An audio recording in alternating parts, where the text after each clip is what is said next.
Il était une fois, dans des temps fort anciens, une époque, loin de notre modernité, où les travaux des campagnes étaient rudes et les mœurs cruelles.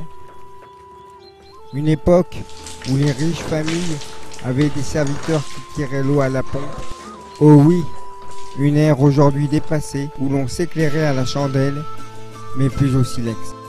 Non mais faut pas déconner.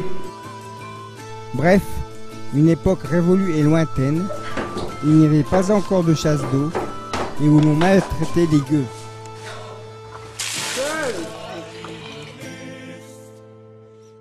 Donc, il était une fois un château de famille isolé au milieu de la campagne bressane et qui appartenait depuis toujours à la dynastie de Marin. L'aïeul de la famille, Omer de Marin, avait fait fortune dans le commerce non équitable de l'or. Il rencontra sa femme Frénégonde, avec qui il eut un unique fils, le vicomte Colin de Marin, qui consacra sa vie à choyer sa femme. Ensemble, ils eurent une fille unique, la princesse Renégonde, qui vivait dans ce château avec eux. La vicomtesse avait pour particularité de collectionner les chaussures qu'elle passait son temps à cirer sous l'œil admiratif du vicomte, qui immortalisait chaque jour la scène en la peinturlurant et en se grattant l'oreille avec son pinceau.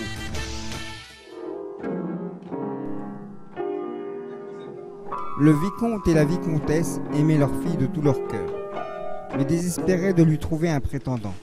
Non pas qu'elle jouait mal du piano, ça tout le monde le savait, mais tous avaient fui devant son caractère capricieux et colérique.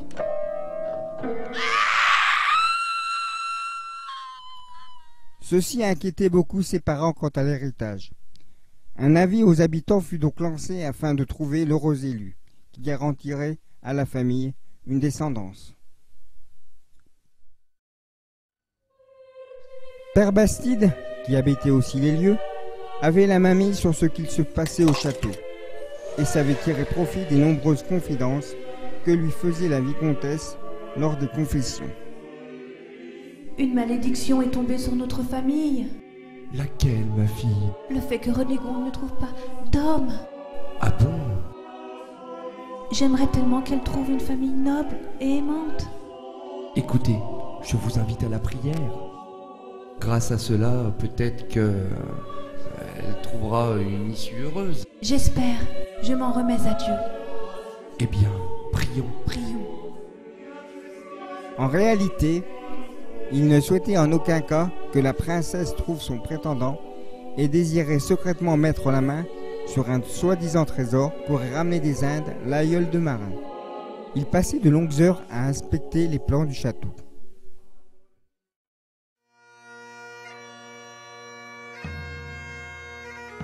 Un jour, venu d'un pays très lointain, un riche marchand de tapis se présenta au château. Il avait ouï dire qu'une princesse cherchait son prétendant et il décida de tenter sa chance auprès d'elle.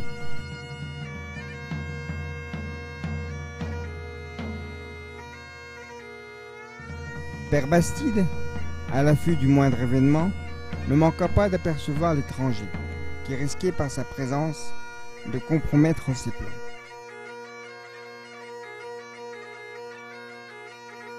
Attends, mon petit. Je vais m'occuper de toi.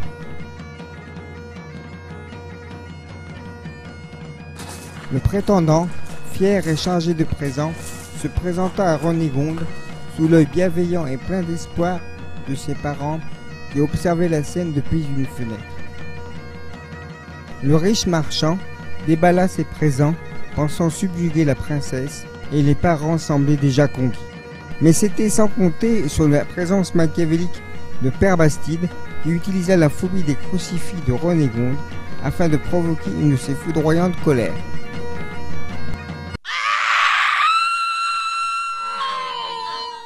Le résultat ne se fit pas attendre.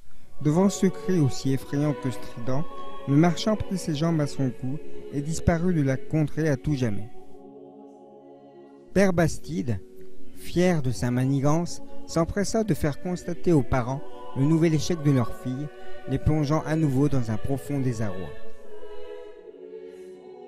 Bien des mois passèrent sans qu'aucun prétendant ne se présente, mais la vie suivait son cours au château. Le serviteur Baudouin servait ses maîtres avec toujours la même fidélité. Le père Bastide pratiquait ses bons d'userie. Amen. Et la princesse Ronégonde, depuis des années, noyait son chagrin dans un amour impossible qu'elle vivait en secret avec un gueux du village, Yvouille la Frépouille, le livreur d'œufs avec lequel elle communiquait par signes depuis le haut de sa tour.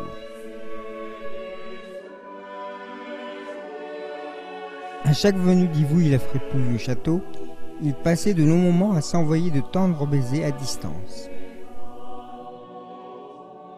Le serviteur Baudouin avait compris depuis longtemps le manège, mais il ne pipait mot. Yvouille était souvent accompagné de son frère de lait, Barthélemy, quand il venait au château. Les deux frères se livraient un amour sans bornes et vivaient non loin du domaine en compagnie de leurs cousins, dresseurs de poules et dompteurs de chèvres. Tous vivaient au milieu des animaux de la ferme, dans des conditions très modestes. Barthélemy devait sa réputation à de nombreuses inventions qu'il avait mises au point. Il travaillait de longues heures chez lui, à la lueur des bougies, sous l'œil admiratif de son frère. Régulièrement, il venait montrer ses inventions aux habitants du château, qui ne manquaient jamais une de ses présentations. Parmi elles, la chariote à roulettes, qui avait conquis l'ensemble de l'assistance, mais aussi la machine à taper des lettres, sa toute dernière trouvaille, qui intrigua profondément toute la famille, mais plus particulièrement Père Bastide, et subjugua Ronégonde. Tout le monde savait dans la contrée que le château recelait un trésor. Ceci attirait la convoitise des voleurs. Un jour d'automne, deux brigands se présentèrent au château. David l'Effronté et Romuald le Ténébreux. Ils se firent passer pour des prétendants afin de découvrir la cachette du trésor, et ce bien qu'ils n'aient jamais vu la princesse. Comme à son habitude, Père Bastide vit d'un œil méfiant l'arrivée des deux intrus au château. Mais les parents ouvrirent leurs portes et leurs bras, et malgré la mine patibulaire des deux arrivants, ils les accueillirent comme de véritables prétendants. Seul le grincement de porte trahit le drame qui allait se mettre en œuvre et qui les condamnerait à ne plus jamais quitter le château.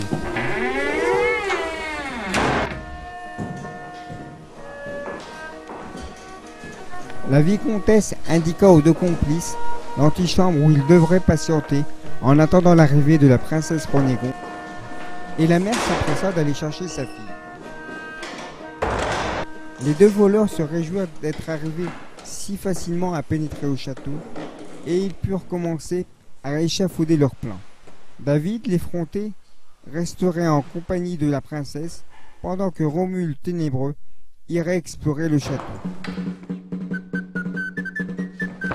Commença alors pour Romuald Ténébreux une recherche minutieuse de chaque recoin du château. Tout y passa, aussi bien les canons de la famille que les conduits de cheminée.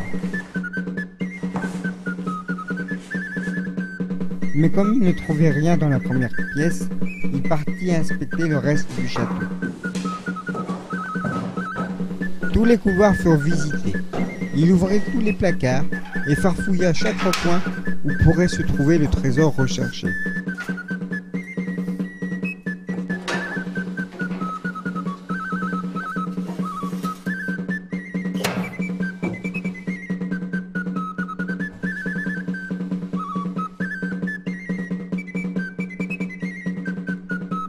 Pendant ce temps, David l'Effronté patientait en attendant la princesse. Mais à son arrivée, David fut pris d'un émoi sans précédent et tomba littéralement sous le charme de Ronégonde, oubliant son compagnon et sa quête du trésor.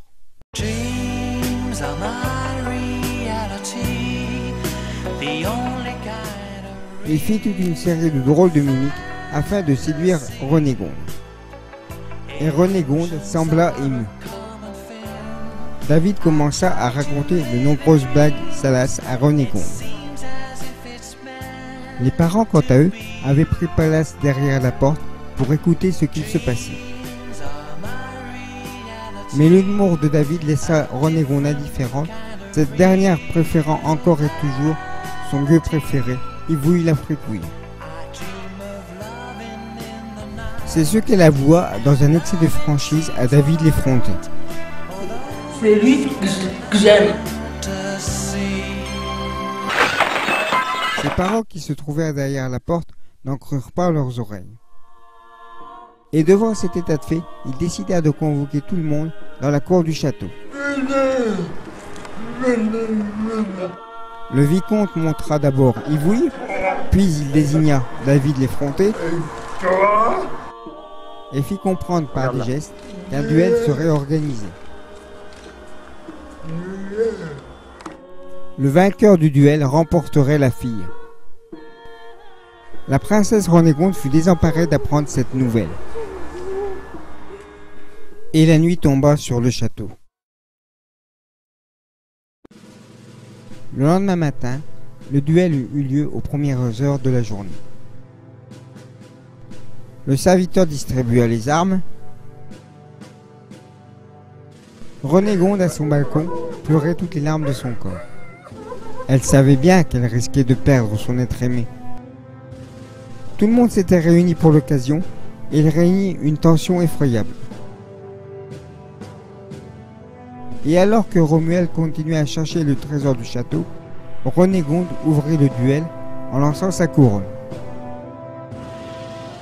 Les deux concurrents s'élancèrent et Ivouille prit un retard certain. Mais sans se retourner, David l'effronté, qui n'avait aucun honneur comme tous les voleurs, sortit de sa manche un poignard qu'il expédia dans les airs.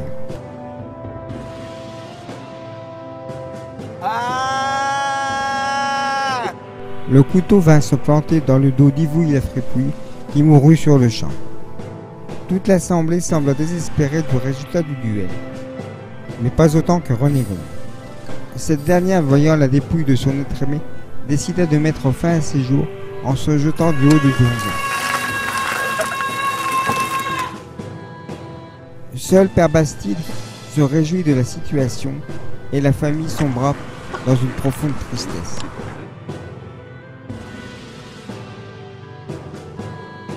Barthélemy, écœuré par ce qu'il venait de voir, rentra chez lui et jura de venger son frère.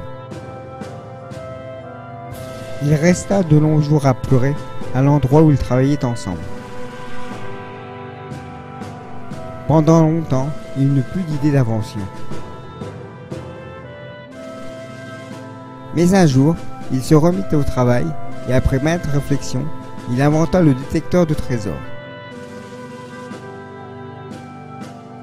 Et il promit, pour venger son frère, d'aller chercher le trésor au château. De son côté, Romu le Ténébreux erra longtemps dans les couloirs du château. Mais il finit sa recherche dans les oubliettes du château, scrutant jusque dans le fond des bouteilles qu'il but toutes entièrement, ce qui conduisit à sa perte. Les parents, quant à eux, noyèrent leur chagrin dans l'alcoolisme, ce qui arrangea bien Père Bastide, qui put en toute quiétude continuer à chercher le fameux trésor du château. Ainsi s'achève la dramatique, cruelle et tragique histoire de la princesse Renégonde.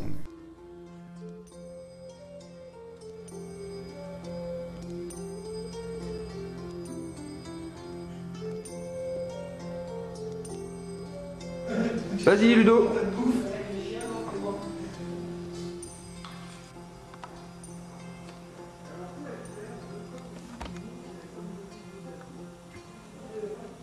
Attends, mon petit, je vais m'occuper de toi. Tu passes tes chaussures, et puis tu pars. Tu vas t'attendre, raconte. Tu regardes Rachel, tu la pars. Voilà, sans toucher. Tu réfléchis, tu regardes Rachel.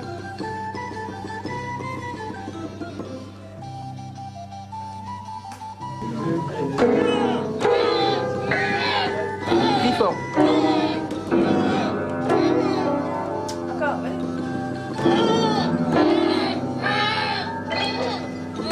Et là, vous, Bon, alors tu continues, et Christine, tu continues, tu fais ça, et vous, on va faire genre un sourire, genre un peu... Dépile.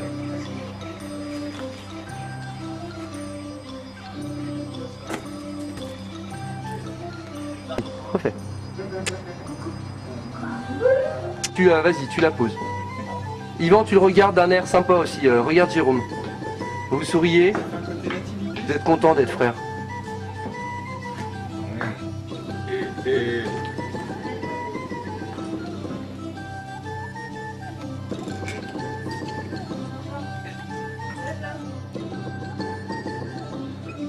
Rigole pas, toi. Il est con. Vas-y, c'était bien ça. Vas-y, fais le petit regard. Vas-y, refais encore un petit coup, puis c'est bon. Vas-y. Il est con. Ah, c'est les vieux pervers. Vas-y. Ok.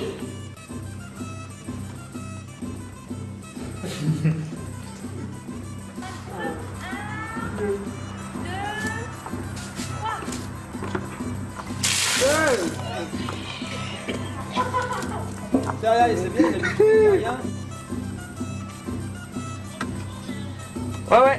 Ouais, c'est cool. Ça va être un truc surréaliste en fait.